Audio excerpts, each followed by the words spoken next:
Thanksgiving dinners were supposed to feel warm, but the moment Daniel stepped into his childhood home, something felt off.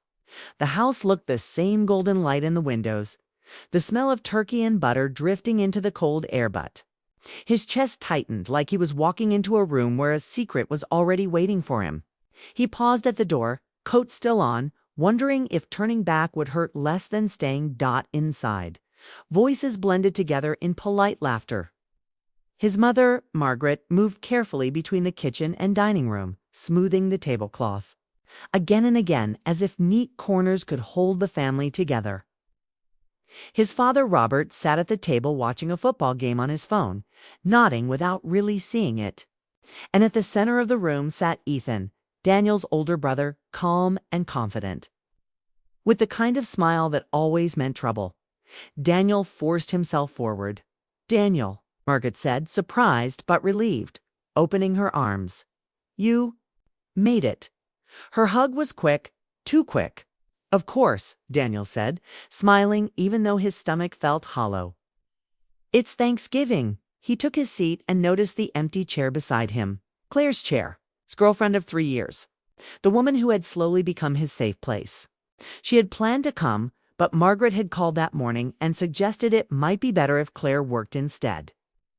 Daniel didn't argue then. He regretted it now. Dinner began the way it always did. Turkey passed from hand to hand. Compliments floated around the table. Margaret asked about work. Robert talked about traffic. Carefully, like someone walking across thin ice. Ethan listened more than he spoke, which made Daniel uneasy. Then Ethan cleared his throat. "I think we should talk about something important," said, setting his napkin down. Daniel looked up. His fork paused midair. "Ethan," Margaret said quietly, "can we not do this now?" "No," Ethan replied, still calm. "Now is the right time." The room fell silent. Even the football commentary from Robert's phone stopped as he locked the screen. "I've been helping Mom and Dad with their finances," Ethan continued, "planning for the future. Making sure things are fair." Daniel felt a strange pressure behind his eyes. "Fair how?" Ethan turned toward him fully. "We've decided you won't be receiving anything." The words landed heavy like a door slamming shut. Daniel blinked. "Anything." "What?" "No inheritance," Ethan said plainly. "No share of the house, nothing from the estate." A second, Daniel thought he'd misheard. He let out a short laugh. "That's not funny." "I'm not joking," Ethan replied. Daniel looked at his parents. His father stared at his plate. His mother's hand trembled slightly as she set her fork down. "You let him say this?" Daniel asked softly. Robert cleared his throat. "Son, it's complicated, is it?" Daniel said. His voice stayed calm, but his heart raced, because it sounds pretty simple. Ethan leaned back in his chair. "This isn't personal. It's about choices. You didn't join the family business. You didn't follow the plan. You went your own way." "I worked," Daniel said. "I supported myself. I didn't ask for anything." "And that's exactly the point," Ethan replied. "You didn't invest in the family, so the family isn't investing in you." Margaret finally looked up. "Ethan, no," Daniel said gently, holding up a hand. "Let him finish." Ethan shrugged. "You've always been different. Drifting, we just think it's better to be honest now than let you expect something later." Drifting. The word echoed in Daniel's mind. He remembered late nights at work, helping Claire pay tuition. Turning down better jobs to stay close to home. None of that mattered now. "So this is it?" Daniel asked. "You decided this without me?" Margaret whispered. "We thought it was best." Daniel swallowed hard. The room felt smaller, warmer, like the air was running out. He looked at his mother, really looked at her. "And did you decide I didn't matter?" Her eyes widened. "Daniel, that's not because that's what this feels like," he said. "Like I was already gone and no one bothered to tell me." Ethan sighed. "You're being dramatic." "Daniel." "Turn to him, am I?" Silence stretched between them. Margaret's fork shook in her hand. Then Daniel asked the question that had been sitting in his chest for years. "Mom," he said quietly, "when did you stop loving me the same?" The fork slipped from Margaret's fingers and hit the plate. With a sharp sound that echoed through the room, her face drained of color. She stared at Daniel like she had been caught off guard. Like she hadn't expected him to notice.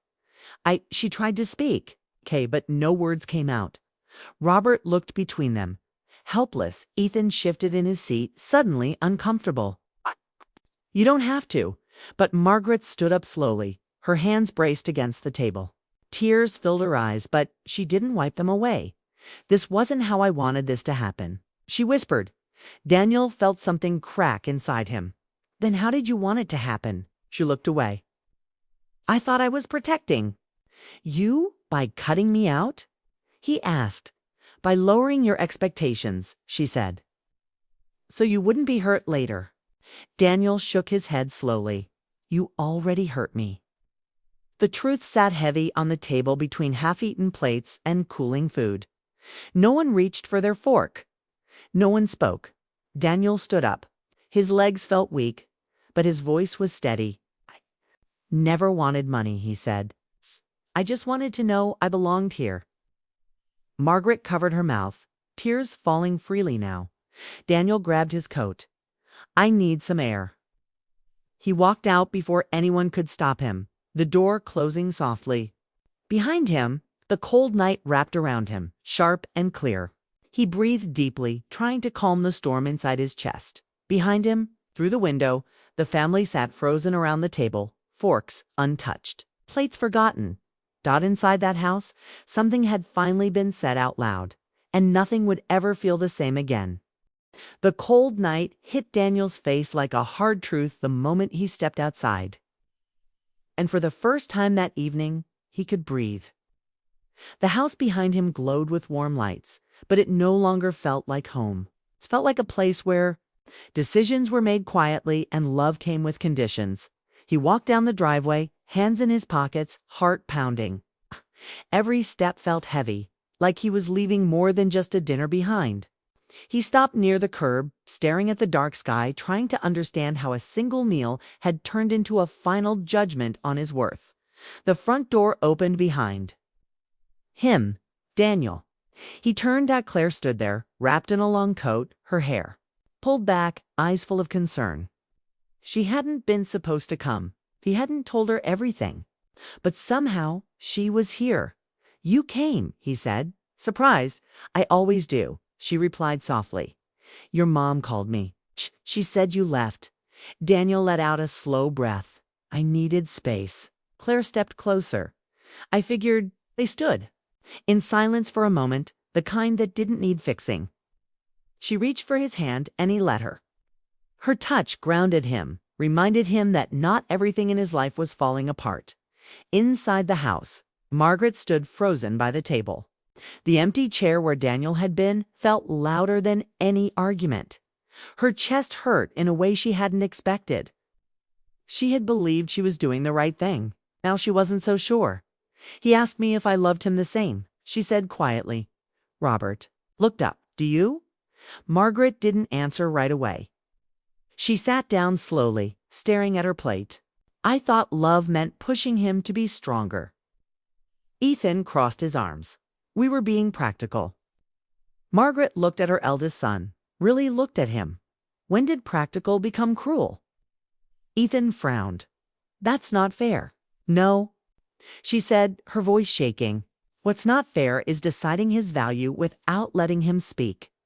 Outside, Daniel finally spoke. "I didn't expect it to hurt like this." Claire squeezed his hand. "You're allowed to be hurt. Spent years trying to prove I belonged," he said. "I thought if I stayed close, if I showed up, it would mean something." "It does," Claire said. "Just not to the people you hoped." That truth stung, but it also felt honest. Margaret pushed back her chair and stood. "I need to fix this." Ethan shook his head. "Mom, you're emotional." "I'm awake," she replied. She walked to the door, every step heavy with regret. When she opened it, the cold air rushed in. carrying the sound of Daniel's quiet voice. "Daniel," she called. He turned slowly, her eyes filled with tears as soon as she saw his face. "I'm sorry." The word sounded small compared to the damage, but it was real. "You embarrassed me," Daniel said, not raising his voice. "You let him take something that wasn't his to give." Margaret nodded. "I know, and I let fear guide me." "Fear of what?" he asked. "Fear that you'd be disappointed in us," she said. "Fear that you'd see we favored what was safe over what was true." Daniel laughed softly. That already happened. Claire stepped back, giving them space. Margaret took a shaky breath. "When you chose love over status, I worried you'd regret it. I thought cutting expectations would protect you." "You didn't protect me," Daniel said. "You made me invisible." Those words hit harder than any accusation. Margaret covered her mouth, tears spilling freely now. "I never stopped loving you," she whispered. "I just forgot how to." "Show it." Daniel looked at her for a long moment. The anger inside him softened, not disappearing, but shifting. "I don't need money," he said. "I need honesty." She nodded. "Then, hear this. What Ethan said tonight was wrong. It was never meant to be final." Behind her, Ethan stood in the doorway, tense. "Mom," she turned sharply.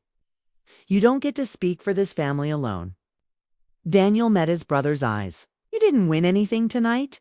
Ethan looked away. Margaret faced Daniel again. "If you'll come back inside, we can talk. All of us. The right way." Daniel hesitated. He looked at Claire. "It's your call," she said gently. He exhaled. "I'll come back. Things change after this." "Kay should," Margaret said. Inside, the table looked untouched, like time had paused. Daniel took his seat, not in silence, but with purpose. The conversation wasn't easy. Voices shook. Truths surfaced. A date. But no one shouted. No one walked away. Margaret admitted she had leaned on Ethan because he felt safe and predictable. She admitted she had mistaken control for care. Robert apologized for staying quiet. Even Ethan, after a long pause, admitted he had been afraid of losing his place. Daniel listened, not to forgive, but to understand. When the night ended, nothing was magically fixed. But something had shifted. Later, as Daniel and Claire drove away, the road stretched open and quiet. "Do you regret staying?" she asked. "No," Daniel said. "I regret staying silent for so long."